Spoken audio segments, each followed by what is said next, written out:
అనున్న 4 నెలల్లోపే అన్ని పనులు పూర్తి చేస్తామన్నారు ఎమ్మెల్యే నాయని రాజేందర్ రెడ్డి. జిల్లాలో ఎక్కడా లేని విధంగా 54వ డివిజన్ను అభివృద్ధి చేస్తానన్నారు. హనుమకొండలోని 54వ డివిజన్లో పర్యటిస్తూ ప్రజల నుండి వివిధ సమస్యలపై వినతి పత్రాలు స్వీకరించారు. ఇచ్చిన హామీలన్నీ నెరవేరుస్తానన్నారు. పార్టీలకు అతీతంగా అభివృద్ధిలో ప్రజలు పాల్గొనాలన్నారు. కాంగ్రెస్ ప్రకటించిన 6 గ్యారంటీలను అర్హులైన పేద ప్రజలకు అందజేస్తామని నాయని తెలిపారు.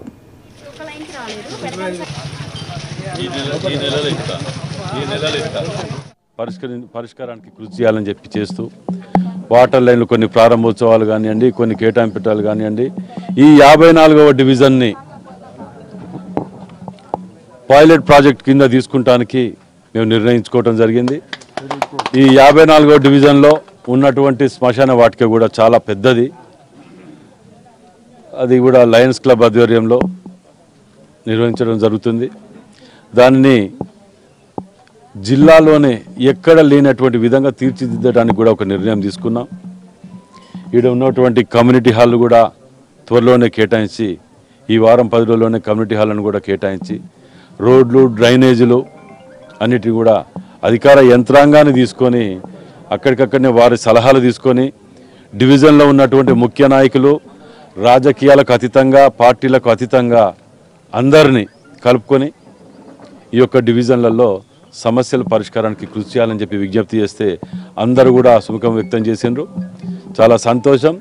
త్వరలోనే 54వ డివిజన్ని ఊహించని విధంగా తీర్చిదిద్దటానికి పూర్తి స్థాయిలో కృషి చేస్తామని చెప్పి మనవి చేస్తున్నాం.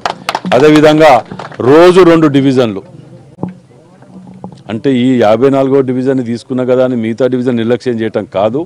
ఎందుకంటే ఇక్కడ నేను పుట్టి పెరగటం కాదు, ఇక్కడ ఉన్నటువంటి నా గృహం కూడా ఈ వాడలోనే ఉండే కాబట్టి మొదటికెళ్ళి ఇక్కడ అందరూ పరిచయస్తులు, మిత్రులు, బంధువులు, సోదరులు అందరూ ఉన్నారు కాబట్టి మొదటికెళ్ళి కూడా ఒక అనుకోవటం జరిగింది. దాంట్లో భాగంగానే దీన్ని పైలట్ ప్రాజెక్ట్ కింద తీసుకోవడం జరుగుతున్నది.